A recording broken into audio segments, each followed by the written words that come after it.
Swayam Prabha. Digital India. Educated India.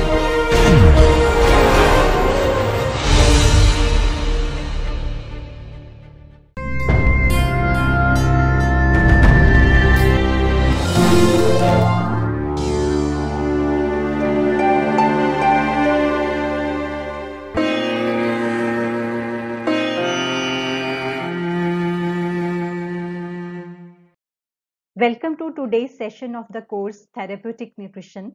This is the fifth module, that is the nutritional management of non-communicable diseases. And this is the fifth lecture in which we shall be studying about nutritional management of metabolic syndrome. I am Dr. Jaspreet Kaur, presently working as Assistant Professor in Government College for Girls, Ludhiana, Punjab, affiliated to Punjab University, Chandigarh. And this project is funded by DTH Swayam Prabha, MHRD, New Delhi. In the last lecture, we had studied about etiology, clinical features, and complications along with nutritional management of diabetes. In this lecture, we shall be studying about basics of metabolic syndrome, risk factors, etiology, clinical symptoms, diagnostic criteria, and nutritional management of metabolic syndrome.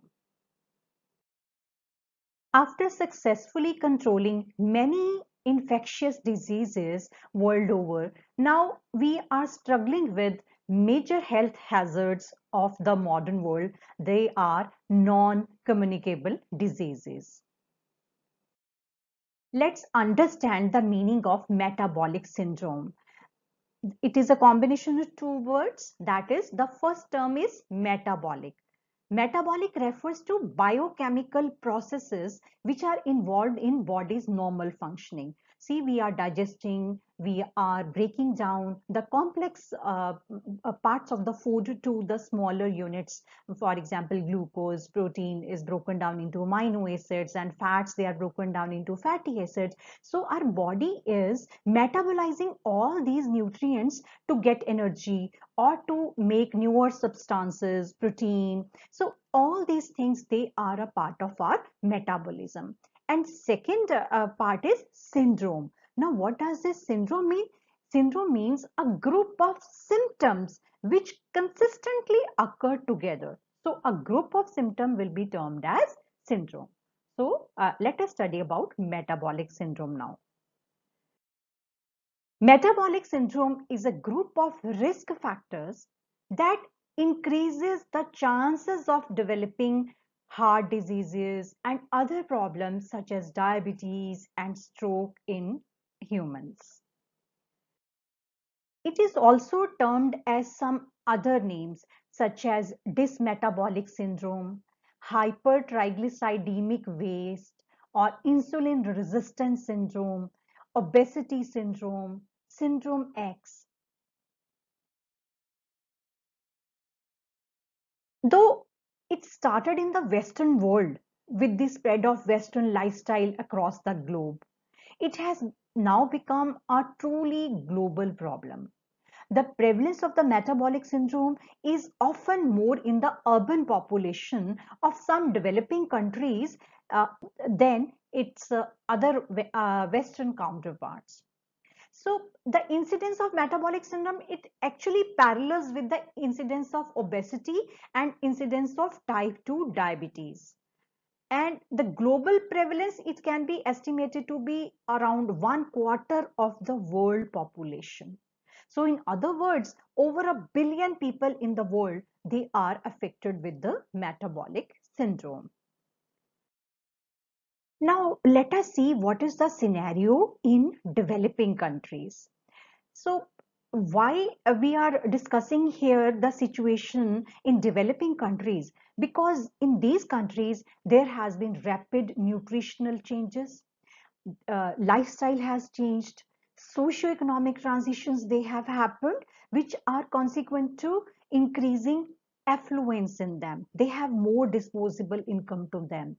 Urbanization has happened, mechanization has happened, And rural to urban migration has also increased a lot. So along with all these socio-economic demographic changes, there are some other internal changes in the body, such as certain conditions where there is atherogenic dyslipidemia. Atherogenic means any condition where there are more deposits of fats inside the blood vessels. And then glucose intolerance, that means the body is not responding well to the glucose, it is not utilizing the glucose nicely. And then along with that, there could be thrombotic tendency, that means the person has more tendency to get clots inside their body. And subclinical inflammation, there is a swelling kind of thing. There are some reasons which are troubling the body, and our body is producing certain substances which are causing inflammation, but it is not showing as visible symptoms. Along with that, endothelial functions, that means the inner layer of the vessels, they are also causing some problems, and the dysfunction of endothelium has also increased, especially in the South Asians, leading to this problem. And the metabolic syndrome in Asian Indians, if we see the prevalence, it will vary according to the region, extent of urbanization, what is their life pattern, and socio-economic and cultural factors. And many researchers, they have shown that about one third of urban population in large cities in India, especially, they have metabolic syndrome. Metabolic syndrome, it also increases by certain conditions, such as whenever there is increase in body fat mass, that is irrespective of the region where the fat is getting deposited. Along with that, if there is more subcutaneous fat in the truncal area, that means around our tummy area. Now, this fat could be in the two form. The deposits could be either as subcutaneous fat, that is the fat which is deposited just behind the skin of the tummy. And along with that, there could be intra-abdominal fat mass.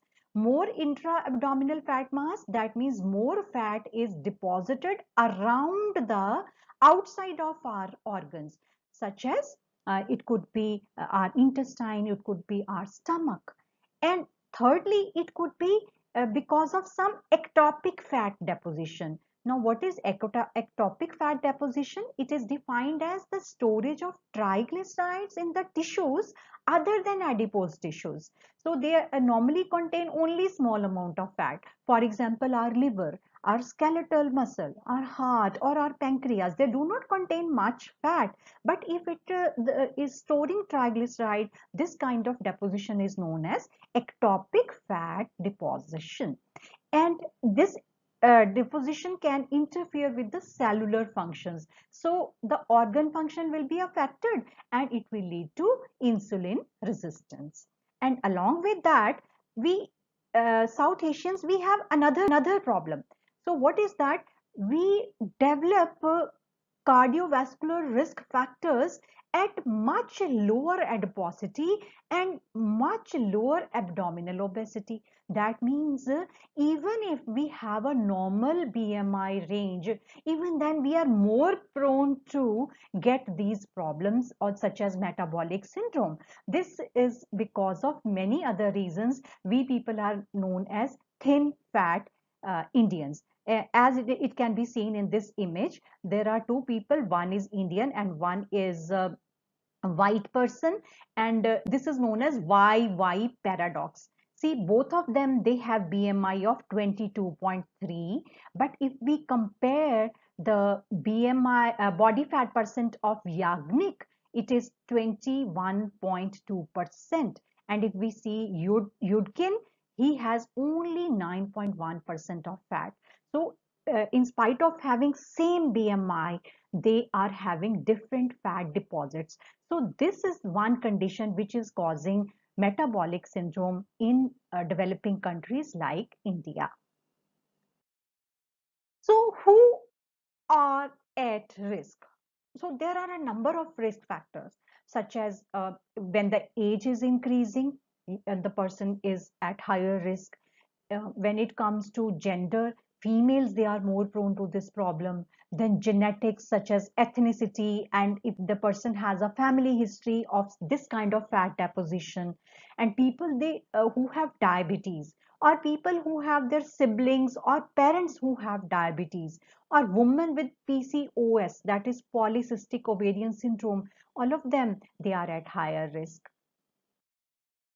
So, along with that, abdominal obesity, that means a larger waistline, an inactive lifestyle, insulin resistance, and certain medicines which actually can cause weight gain, they are considered as risk factors, and the person is more prone. Let's study these risk factors in detail. So the first factor is having a large waistline, especially if a person has apple-shaped figure. That means he has more fat in the upper part of the body, in the truncal region. And this type of body shape, it can actually increase the cardiovascular risk and diabetes risk. The second factor is high triglyceride level. When the triglyceride level is higher than 150 milligram per deciliter, and if a person is taking triglyceride lowering drugs also, even then that person is more prone.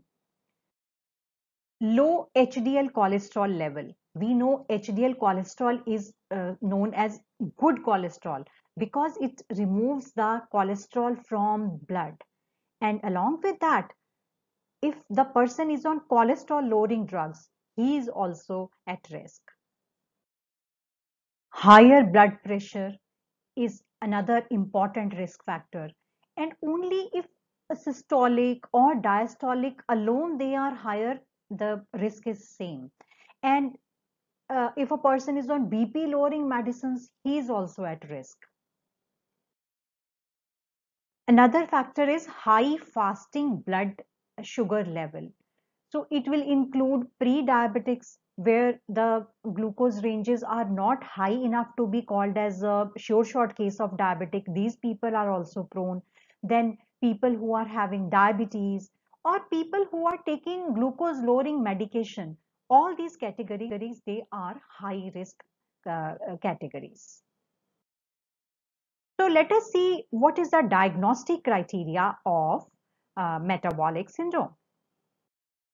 So this is a table which indicates the diagnostic criteria according to three organizations. The first is the International Cholesterol Education Programs Adult Treatment Panel. We call it ATP3.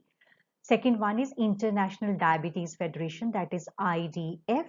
And third one is harmonization criteria for Asian Indians. So what we will do, we will follow this criteria. So what is that? If the abdominal obesity is there, for example, if the waist circumference is more than 90 centimeter in case of men, and if it is more than 80 centimeter in women, this is one risk factor. Second risk factor is hyperglycemia. If the blood glucose level is more than 100 milligram per deciliter, that is a fasting glucose level.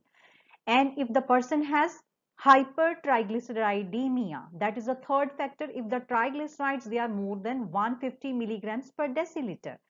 And fourth criteria is low HDL cholesterol. Just we studied in previous slide. So that is if it is less than 40 milligram per deciliter for men and less than 50 milligram per deciliter for women, this is another risk factor. And along with that, last fifth risk factor is elevated blood pressure. So if the blood pressure is more than 130 systolic and more than 85 diastolic, so it is fifth risk factor. So any three risk factor out of these five, if they are present, we will call that person having metabolic syndrome. What are the signs and symptoms of metabolic syndrome? Just like we studied about the signs and symptoms of other diseases, it is very difficult to identify signs and symptoms of metabolic syndrome because most of the metabolic risk factors, they have no signs or symptoms. For example, what we would see is only large waistline, which is a visible sign. If a person is having diabetes as one of the risk factor, the symptom would be high blood glucose sugar. And similarly, if the person has high blood pressure, that too usually has no signs or symptoms. But in some people in the early stages of high blood pressure, they can have some dull headaches or disease spells could be there, or they may be having some nosebleed cases which are higher than the usual. So people who have metabolic syndrome, they can reduce the risk of cardiovascular disease and type 2 diabetes by controlling all these risk factors. The NCEP ATP3, they have suggested therapeutic lifestyle changes in order to reduce the prevalence of metabolic syndrome. So what they have given, three components are weight management, dietary management, and physical activity. So the dietary management, it would actually depend upon the kind of risk factor that person is having. So we have seen it is a combination of 5 risk factors. So the prudent thing would be to control the causative factor. So carbohydrate consumption, it has been critical and it is blamed for the weight gain, for the obesity, for the diabetes, and along with that, a number of other diseases. So it is important to recognize that what is the kind of carbohydrate we are taking. So along with that, we have to also understand that high carbohydrate that will cause insulin resistance, and this will cause body to store excess weight also.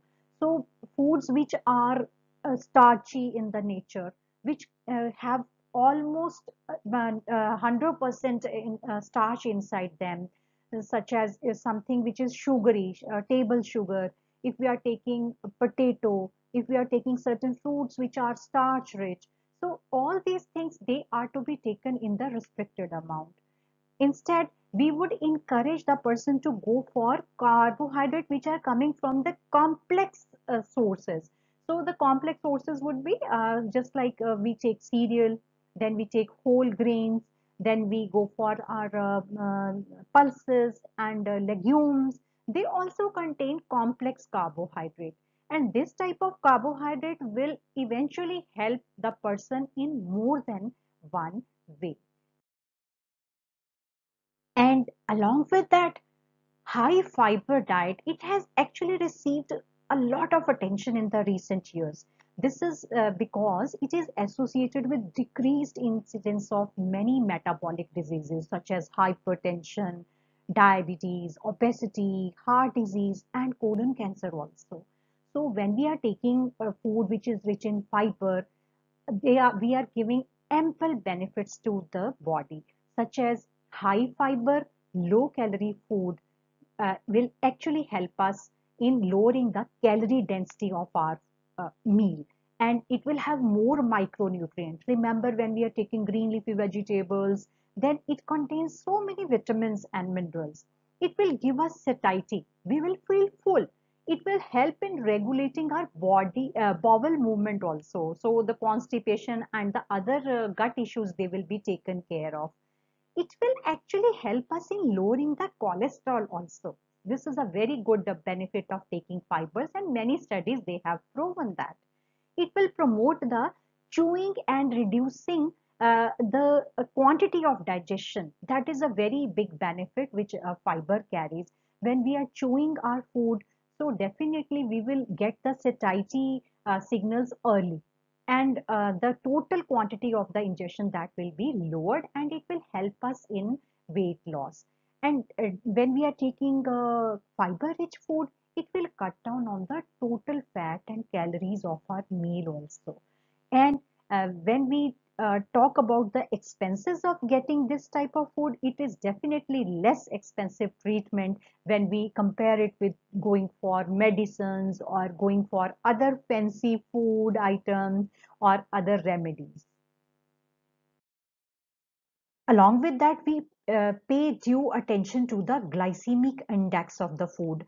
So the low GI foods, they are considered beneficial because they will promote the satiety, they will promote the fat oxidation at the expense of carbohydrate oxidation, and they will send signal to brain about the satiety. So we know that the glycemic index foods, they are categorized into three categories. The high GI foods are those which have more than 70 glycemic index, and medium GI are those who are having GI of 56 to 69, because they will increase the blood sugar level moderately. And low GI foods are the foods which are having the glycemic index of 0 to 55.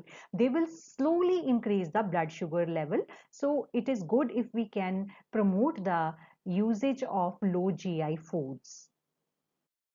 When it comes to protein, around 0.8 to 1 gram per kg body weight, it is prescribed for tissue repair, for higher specific dynamic action, so that a person is feeling satiated also, and he's able to lose weight. And it will help in preserving the lean body mass. But we need to restrict in case the person has some renal insufficiency. When it comes to fat, it is important that they are given in moderation. And along with the quantity of the total fat, the quality of the fat is also to be taken into account. That what is the composition? The energy, it should be rather derived from the PUFA, that is polyunsaturated fatty acid and monounsaturated fatty acid sources. So they are coming from the foods which are actually rich in fat, such as nuts or oil seeds or olives. They are having natural good content of the fat, so they are better. And we should avoid the fat which are coming from the refined food items, from the processed food items, because they will be rich in saturated fats. Along with that, they will be rich in the trans fats, and they will increase the risk of developing non-communicable diseases. We have talked about various macronutrients and how we go for their modification. When it comes to micronutrients, it is important to know that we are giving a person calorie restricted diet, and along with calorie restriction, we are achieving it with the lowering of fat in their diet. When the person is taking too less fat, that can lead to deficiency of many fat soluble vitamins. So in such cases, we should go for some good fat soluble vitamins such as vitamin A and D in the form of natural foods, and with the items which are rich in the vitamin A and D, or we can go for supplementation when the calorie content of the diet is less than 1200 calories daily. And along with that, if the person is having some issues with the fluid retention, we can go for restriction of the sodium level in their diet, because this will actually help in lowering the blood pressure, and it will help in correcting many dyslipidemias also. And along with that, the person need a calcium supplementation, so that his bone health is also taken care of. So coming to fluid, it is all-time hero, and it should be taken in the liberal amount, because it will help in cutting down the intake of food, and it will keep us full also. Let's see the second component of this management, that is lifestyle modification. An active lifestyle where we go for 20 to 30 minutes of physical exercise, which is 4 or more times a week. It will actually lower or eliminate the need of insulin drugs, or it will help in many ways, such as in weight loss, or it will lower the triglyceride, it will increase the HDL level, it will improve the circulation, it will reduce the stress on the body, and along with that, it will soothe our mind also. It will reduce high blood pressure also. So a lot many benefits which are associated with the lifestyle modification. So, and along with that, Counseling of the patient is very, very important aspect. It will help a person to understand what kind of dietary modifications are to be made, what are the foods which are permitted, what are the foods which are to be taken in restricted amount, and what are the foods which we totally avoid. And the person learns about the portion control, how much to eat. The person need not starve, but he has to eat right. And the focus here is to mainly think about the nutrient density, not on the calorie density. So when the person knows what to eat, how much to eat, when to eat, naturally he will see reduction in many of the risk factors. So special tips in the metabolic syndrome. First is routinely monitor the body weight, especially the central obesity. Second thing is monitor blood glucose level, lipoproteins, and blood pressure. And treat individual risk factors. If the person has hyperlipidemia, we will focus on hyperlipidemias. The diet will be managed accordingly. If the person is having high blood pressure, we'll focus on diet, on the weight, on the sodium level. And if a person has high blood glucose, naturally we will focus more on weight and then management of glucose first. So it has to be according to the established guidelines. And we have to be careful when we are choosing high blood pressure drugs or other kind of drugs, because different drugs, they have different effects on the insulin sensitivity, which is a common risk factor in this metabolic syndrome. So let us study about the behavior therapy which is effective in metabolic syndrome. The behavior therapy will involve, first thing, that is lifestyle changes. So what does this lifestyle changes means? We are taking healthy diet and we are taking care that we are exercising and we are physically active. So when we make these lifestyle changes, the underlying risk factors, they are obesity, it will go down, dyslipidemia, it will go down, hypertension will be controlled, hyperglycemia, that means high blood glucose sugar level will go down, and all these risk factors, they will be taken care of because they are all modifiable risk factors. And along with these risk factors, what goes down? That will be risk of diabetes will go down, risk of metabolic syndrome will go down, and risk of cardiovascular diseases will go down. And when this all these disease risk that goes down, what it will cause? It will increase the quality of life and it will increase the life expectancy. So let's summarize what we have studied in this lecture. We have studied that metabolic syndrome, it is a group of risk factors that raise the chances of developing heart disease and other health problems such as diabetes and stroke. Then we studied that the major risk factors which we cannot control, they are age, they are gender, that is genetics, and then lifestyle conditions. And along with that, we studied about the diagnostic criteria, where we studied that we have to take into account number one, abdominal obesity, number two, hyperglycemia, number three, hypertriglyceridemia, number four, low HDL cholesterol level, and fifth one is elevated blood pressure. Then we studied that most of the metabolic risk factors, they have no signs or symptoms. The National Cholesterol Education Program, ATP3, it has suggested therapeutic lifestyle changes in order to reduce the prevalence of metabolic syndrome. They are, the first one is weight management, second one is dietary management, and third one is physical activity. And along with that, we studied about how we modify the nutrients, especially the macronutrients, that is carbohydrates, where we will promote complex carbohydrates along with fiber, and we will give fat in moderation and protein along with the micronutrients. They are to be taken into account. If any supplementation is needed, that has to be taken into account. And secondly, we studied about the physical activity. We studied that physical activity will actually help in lowering the many risk factors which can cause metabolic syndrome. And along with that, we studied a flow chart about the behavior modification to manage metabolic syndrome. So this finishes our topic, that is nutritional management of metabolic syndrome. Thank you.